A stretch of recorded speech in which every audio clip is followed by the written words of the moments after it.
Welcome back, dear viewers, to Hotel Bar Sessions Afterthoughts session. We are here with Rick Lee and Liam Johnson, and we take time in these episodes to discuss things. You just waved at it. No, go ahead, but you just waved at it. To talk about points or thoughts or concerns that we wish that we had included in previous episodes of our podcast, but didn't get a chance to.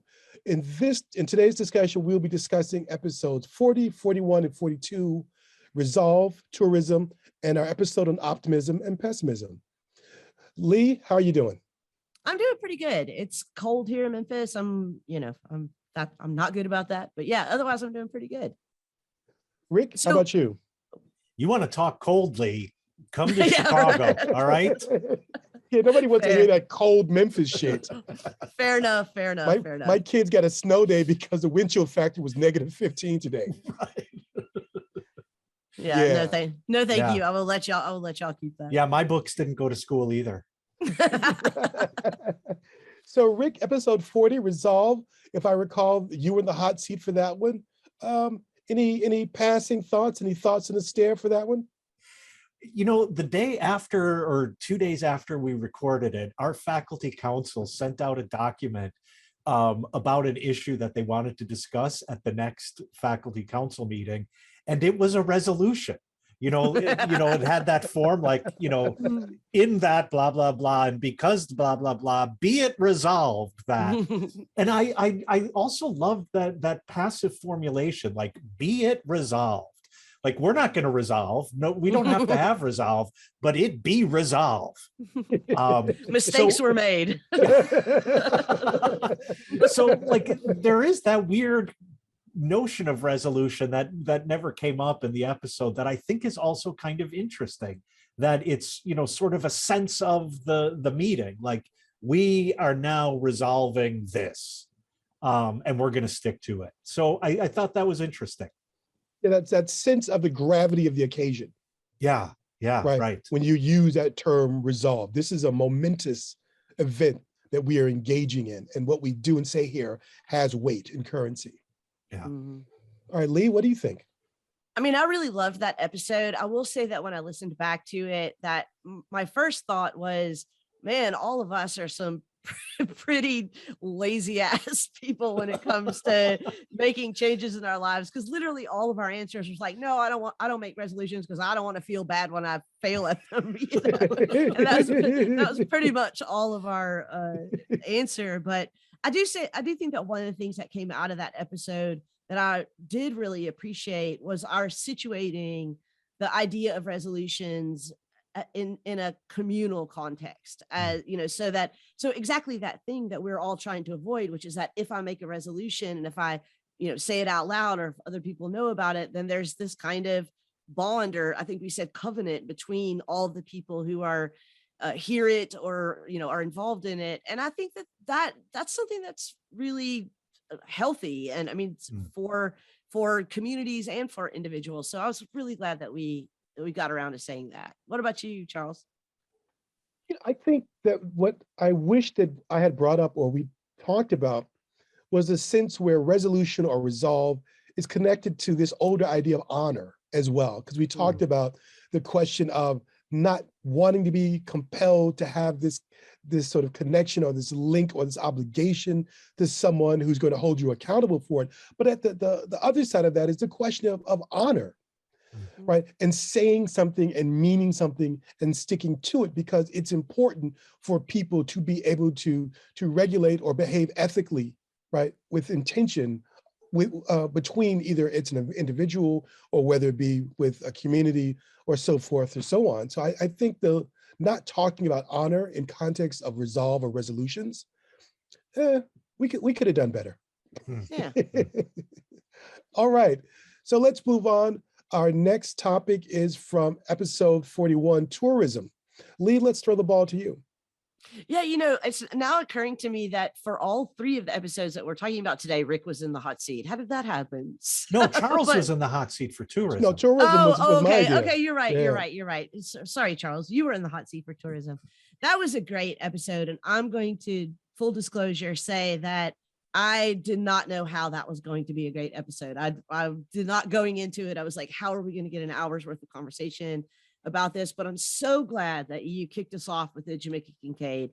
And I have had so many people come back to me who've heard that episode who, also really appreciated that kind of a discussion about Jamaica Kincaid's work. So yeah, I thought it was really great. It definitely, as you probably know, I wish that we had talked a little bit more about the environmental impacts of tourism, but otherwise, I learned a lot. I thought it was great. Rick, what about you? Yeah, I think that I learned a lot by this being framed with Jamaica Kincaid's analysis on this. I think, Charles, at one point you mentioned that there are critiques of Jamaica Kincaid, and they're not just from people who, are in the tourism industry or something, but sort of, I guess I would say sort of socially and politically aligned with the argument, but find it problematic. And that maybe could have come up a little bit more. You did, as I said, Charles, touch on it tangentially. And what I really liked about it was the struggle that I think we all had about the positive aspects of tourism in exposing us either to a history or to other cultures, and then the negative aspects, including environmental, economic, social, and political, that tourism has, and that it's not an easy question. And I liked the way that we sort of struggled with that and stayed with the struggle. Mm-hmm.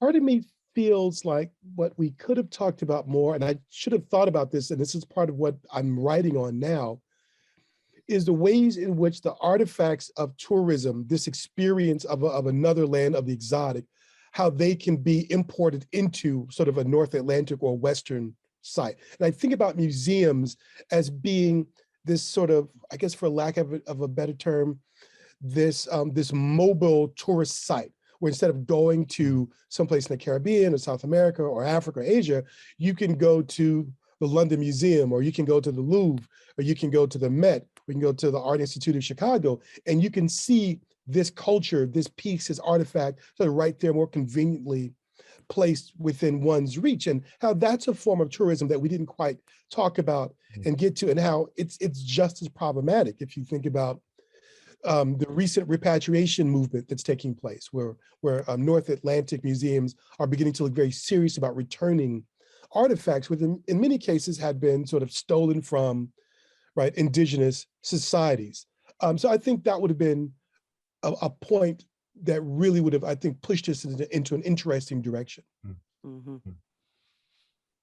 All right, so here we are on episode 42, our coulda, woulda, shouldas, and that will be optimism, which, Rick, this is back in your court. What are you doing? Are you monopolizing episodes now? Yes, my whole plan was to take over the podcast.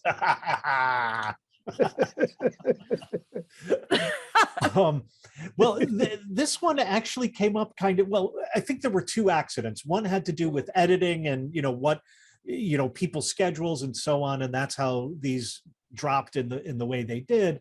But also this was one of the podcast topics that sort of came up organically in our offline text thread. That, as I said in the episode, I dropped what I thought was the innocent line that Charles, I found to be a philosophical optimist, but personally a pessimist. And that got us talking. And I'm glad that what I meant when I said that got discussed, and all the complexities of that and so on came up. And I'm also glad that Charles committed himself to a more optimistic future. So with my fingers crossed. Wait, that's not resolved, Charles. I'm a man without honor. Well, there's sort of two senses of fingers crossed, right? It's like my fingers crossed like I was lying, or my fingers crossed like I hope I can do it. I'm just going to be fairly ambiguous about this. Yeah. Lee, what about you? Yeah, I said this in the episode, but in general, I'd never describe myself as an optimist or a pessimist in whole. I will say I'm optimistic or pessimistic about particular things, but I was glad to reflect on what it means. What I think it means to be an optimist or to be a pessimist, and why I'm resistant to those tags. I do think that one of the things that I said in the episode, and I don't want to take it back, but I may have been a little bit too harsh, was, I said, I hate this kind of 50s, Mickey Mousey, life coach kind of optimism. And a couple people have said to me since, the world needs people like that. The world needs Betty Whites, right? Cockeyed optimists. Uh, I agree. The world does need them. I am just not that one. I'm just not one of them. So yeah, all of you out there who are, looking on the bright side of life, keep it up. You balance the rest of us out. So, what about you, Charles? I have to wrestle with this, because a part of me feels like, and this is in no way me comparing myself to this person, but I feel like what I know about Martin Luther King Jr., certainly near the end of his life, the last 2 or 3 years, post 63 until 68, is an example of someone who is very philosophically and I think politically optimistic, but at the same time, based on his experiences and what he's being subject to, persecution, the marginalization from American culture, maybe personally pessimistic, and certainly seeing how other civil rights leaders were behaving at that time. But what he says, I may not get there with you, right? I mean, Right. yeah, certainly, exactly. yeah. But what I realized, and I wish I'm trying to learn how to pull from, is not hope as some sort of cockeyed, right, consciousness, or some sort of like vacuous way of thinking about the world, but hope as a driving sort of force of agency and empowerment. Because I realize, and I've thought about this a lot, that if one does submit to pessimism, then you have given over one's power to oppositional forces. You have admitted defeat or submission by just assuming that, right? Nothing good can happen, or one cannot affect any sort of positive change through optimism and hope. So, and this feels like a therapy session for me, but that's something I wish I had thought about more and talked about more. What is the very real political power and real world power of maintaining a hopeful and optimistic disposition? Yeah, I think you're articulating now what both of us, all three of us, maybe even suggested or were suggesting when we said that we tend to be more optimistic around our students than, around our friends, around each other even. And I do think it's exactly that, right? It's that hope as a driving force, right? As a way of forming a kind of agency about the world and your place in it. So yeah, I appreciate that. And Well, also, I'm optimistic. Charles, I'm sorry, I'm optimistic around my students because I want them to keep taking my class. Yeah. Nobody's going to take the curmudgeon's class. Nobody wants to be the professor at 70 who's sitting in your classroom and there are like 3 students who are there just because it's a required course. So no, it's a performativity of teaching. Oh my God. I had that guy when I was an undergraduate. He taught a class on like Puritan America. I'm pretty sure he was a Puritan. By disposition or age? Both. We all just sat in that class, and after it was over, it was like, we should get like milkshakes after this class. So bad. Wet blanket. Charles, and you're talking about hope, and it suddenly occurred to me that something that didn't come up in that episode that maybe is related is I think we all are beginning to see the utter destructiveness of fear in our society and our body politic, and hope is the opposite of that. And so in that sense, I'll take a politics of hope over a politics of fear any day. Amen. Yeah. Okay, Amen. well said. Well, we find ourselves at the end of our Afterthoughts episode. This is the penultimate episode for the season. Look for us in a few weeks to produce the final Afterthoughts session for season 3. And then after that, we'll be looking forward to season 4 with these two shiny, happy people. Look at to both of you. You're both shining like new money. All right, viewers, everyone have a good day, and we'll see you down the road. See y'all. Thanks, y'all.